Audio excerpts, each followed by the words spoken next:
Today on the stand we have a 930 transmission. This is out of a 76 930. Complaint on this is hard to engage gears, no grinding, as well as possible differential gear noises. So we're going to open it up and take a look and see what it looks like inside.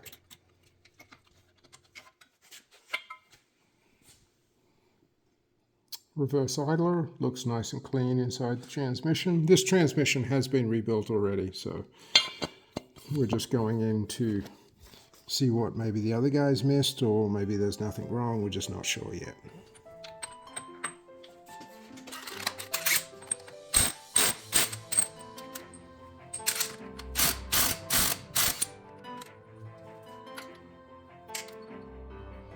There's reverse gears. Don't look to be in bad shape, nice and clean. No real damage here on the surface. Reverse on these transmissions is not synchronized.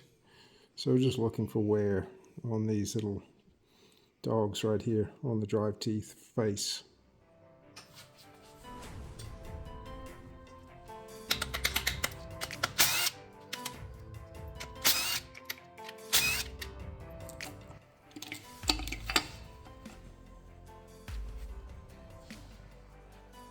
Nothing horrible.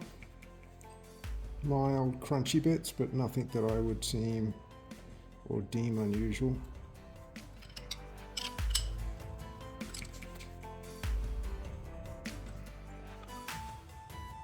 And the pin.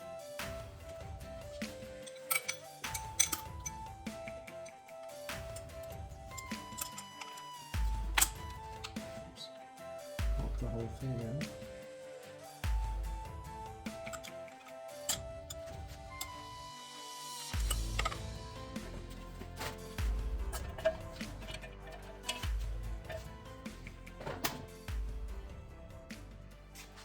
Feels good, not moving around. Let's get this out of our way.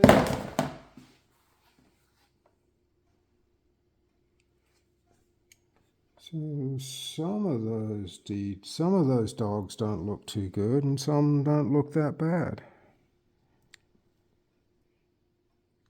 What I'm looking at, Like that one's pretty rounded. is when you tell me it's supposed to be in the middle. Can that move some? What's that? This setup for the shift. Oh, that's not horrible. Yeah, it's a little bit towards first gear, but it's not causing our complaint. I mean, the dogs have some wear, but they're not really awful. Second gear looks better. Okay, so third gear dog is definitely rounded off. Although going in third gear on turbo transmissions tends to get a lot of abuse. Gears themselves don't look bad. First gear was his main complaint. And there's definitely some rounding, but not on every teeth. I think I'm just going to have to get them off and apart and look at them individually.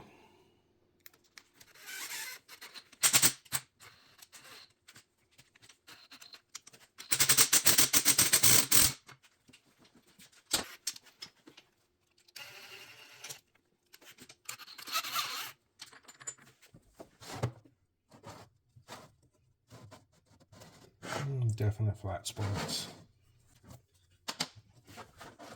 I mean, definitely not the worst I've seen.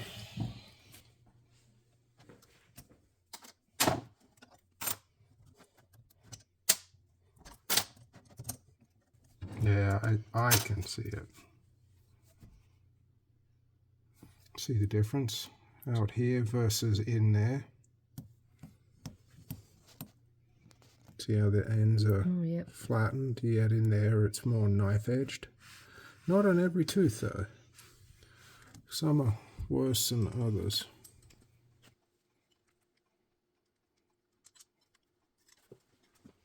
Probably got sliders in way more. Lines. No, rounded. All smooth, it should be sharp. See how they're all kind of smoothed off? Yep. I'd say the slider is more of a problem than the dogs. Could that be that resting your hand on the gear stick? Yep, or just normal wear and tear. Second gear is, look at the difference between there's second, Yep. there's first gear side. See the difference? Yeah, really rounded. Yeah, so that's a combination of the two things.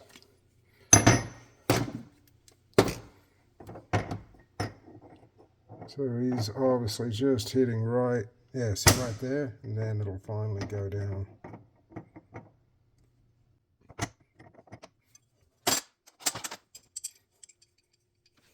Let's take a look at third.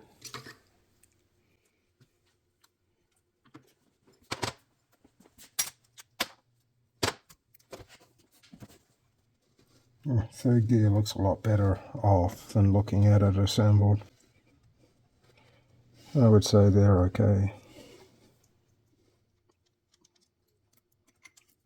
Fourth gear looks like it has some wear on it. Not super horrible, but definitely got some more wear than third. Feel like a lot of drag there. Like missing.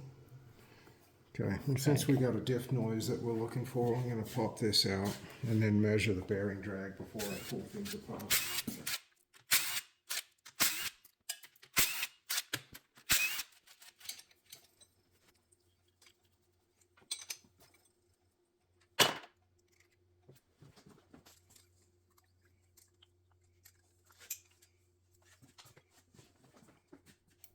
Three detents? Mm-hmm.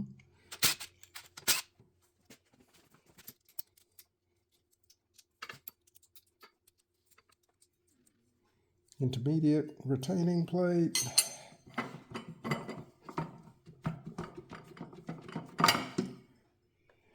Pinion shaft. Does not look horrible.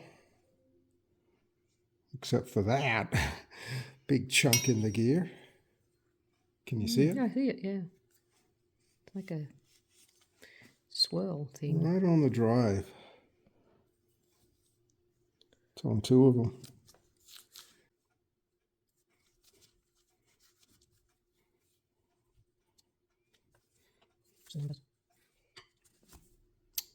In 20 and 135. Bearing feels fine.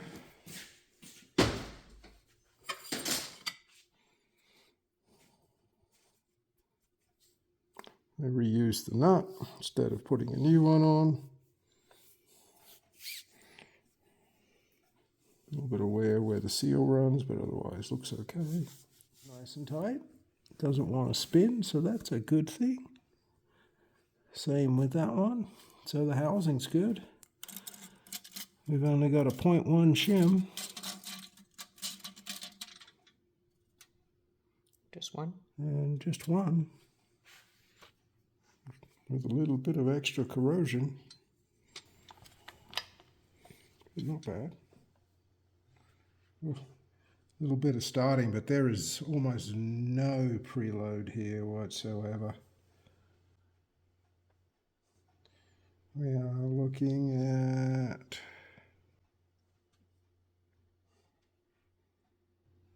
so when I go to start it, you see it dink and then it goes, which is just the oil. But the running drag is like 5 newtons. No preload there whatsoever.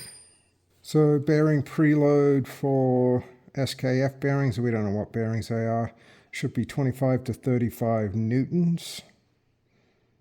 Or if it has FAG bearings, 45 to 65 newtons. We had 5 newtons, maybe if you're lucky, on a good day. Okay, I'm just going to pull the differential out and take a look in there. We've already measured and we can see that it's not enough preload on the side bearings. So I want to see the wear on those. Take a look at the wear on the ring gear as well. The drive pinion doesn't look too bad. There's a couple of marks, but I need to clean it and have a good look.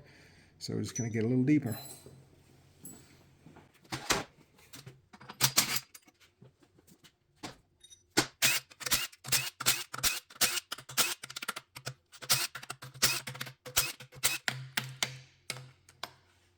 Don't know why it's got that. Where is this not used in Porsche?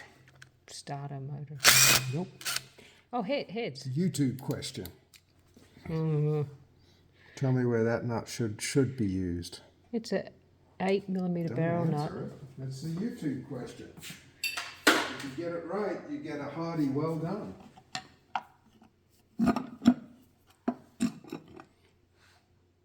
Big differential. At least they just put an O-ring on it. Definite wear on that bearing. I mean, no grooves, but definitely there.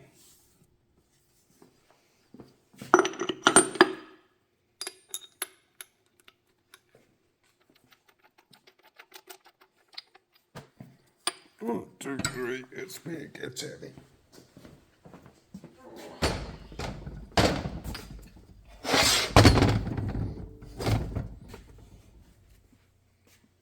Yep, that bearing's also got some decent wear on it.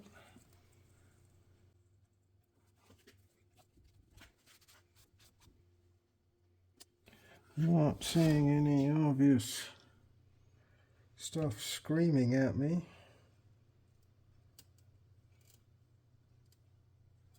Maybe he's hearing his bearings. Could do.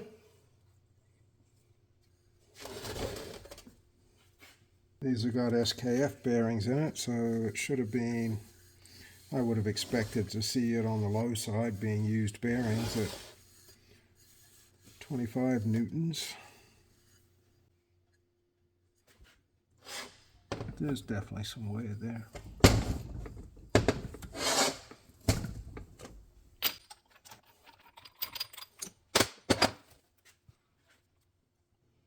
Same on that bearing. I mean, I would call it normal wear, but definitely worn. Not failed. Bearing race showing the same wear as the bearing, which is of course to be expected. So it looks like this thing just got a set of synchros and that was it. Missing the dust boot. Clutch fork is worn out. Heavy wear right there. Both sides. And that would bind up pretty quickly without the dust boot, the seal. I've bolted the diff into my vise and I wanted to check the preload setting on our diff plate. So I've just got 2 bolts in the bottom flange and it's in the vise. And this is my torque adapter. Normally I'll put a 1/2 inch torque wrench in there. And this should crack free anywhere from 29 foot-pounds to 50 foot-pounds of torque. The one problem is I can just grab it and turn it with my hands. A little bit of resistance there, but nowhere near what it should be. Okay, so I set my torque wrench to 10 foot-pounds just to see, and it should click, and it doesn't, it just breaks free. So definitely worn inside. We'll have to pull the ring gear off and pull the thing apart, take a look at what's worn out, look at the shim pack, and take it from there.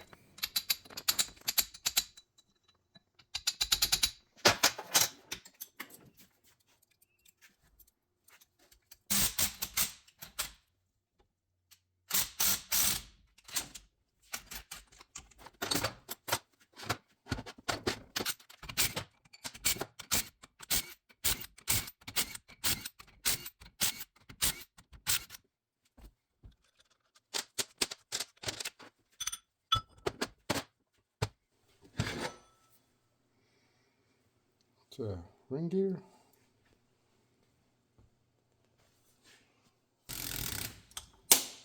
Yeah, grenades it. Yep, that's what I said. I'm just going to grenade it.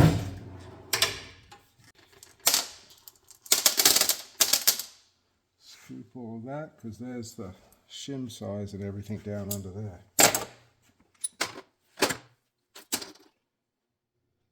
Shim's been spinning. See it right there? And you can see it on there because it lost all its preload. Okay, so I've got the crown wheel off, I've got all the bearings off, I've got the speed sensor off. We've got two Allen heads that hold this together. Best way to pop these is I use an impact driver. It's not really conducive to getting an actual impact gun in there. It's a little on the tight side.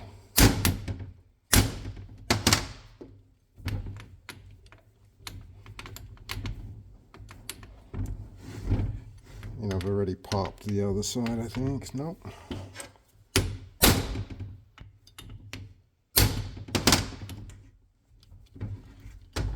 Great.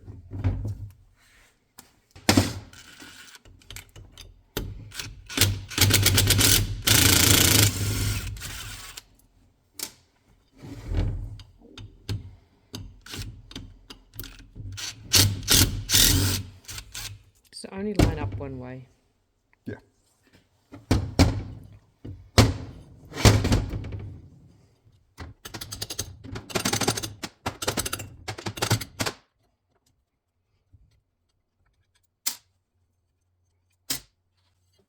So we've got a thrust washer.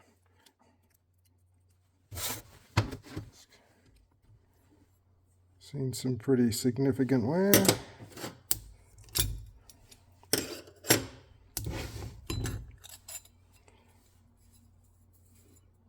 Friction disc as well.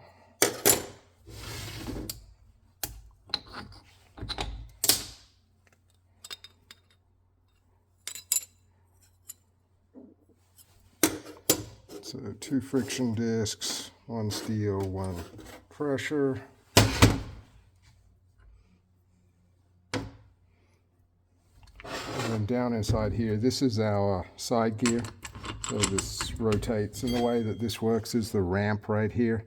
So as things start to slip and one wheel starts to spin, the spider gear inside will start to climb that ramp, and it applies pressure onto the clutches, which locks up the differential.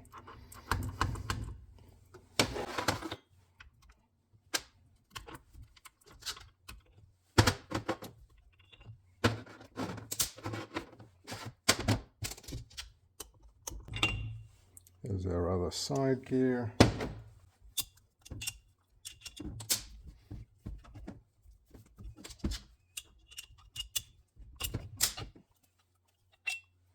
So our housing.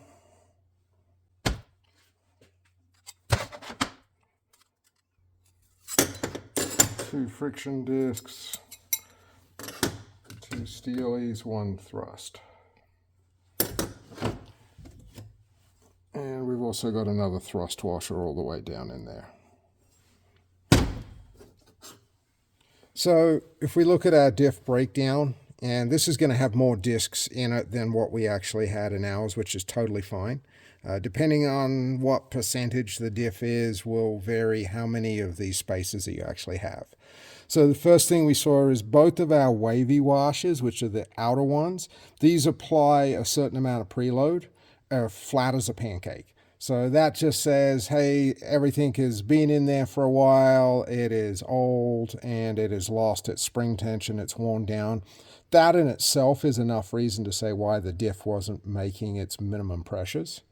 Then if we look down through, we've got number 6, which are our friction discs. On these, they're both showing a little bit of signs of wear. I'll go ahead and measure each one and see how thick they are right now. Right now, I'm looking at thrust washers. Even though they don't show a huge amount of wear, who knows when the next time someone's going to be in there, so it's just a given to replace those. We need 2 outside wavy discs.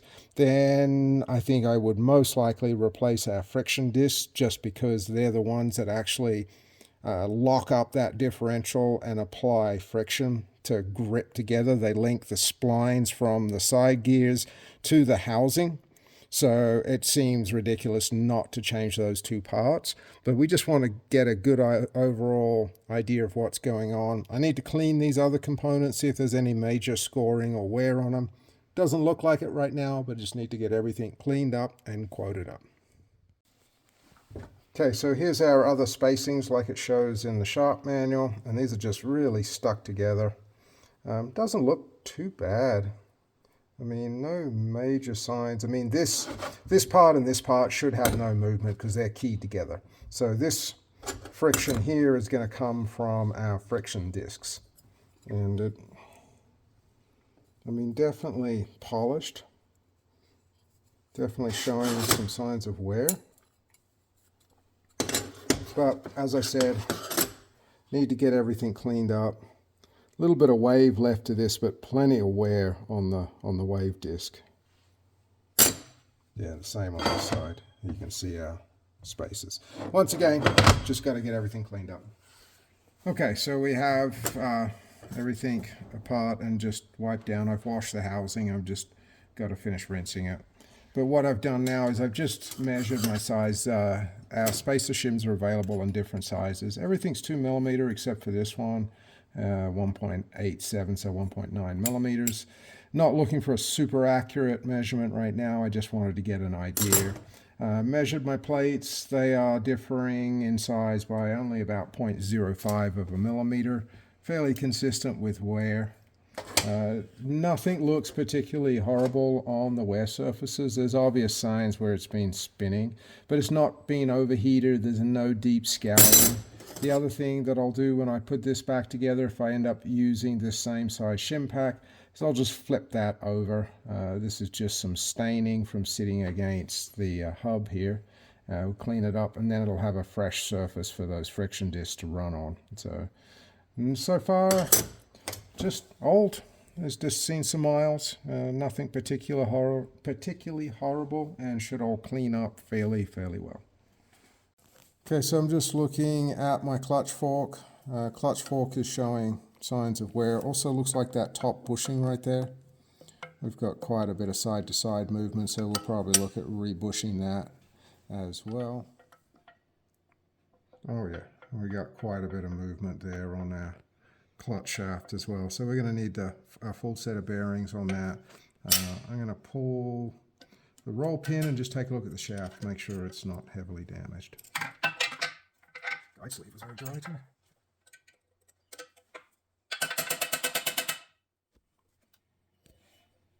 Okay, so the clutch fork is definitely done. Shaft doesn't look too bad, but let me just wash it up and see what I got here. Same up here. So nothing super horrible. Looks like whoever was in here last just put a set of synchro bands in it and put it all back together.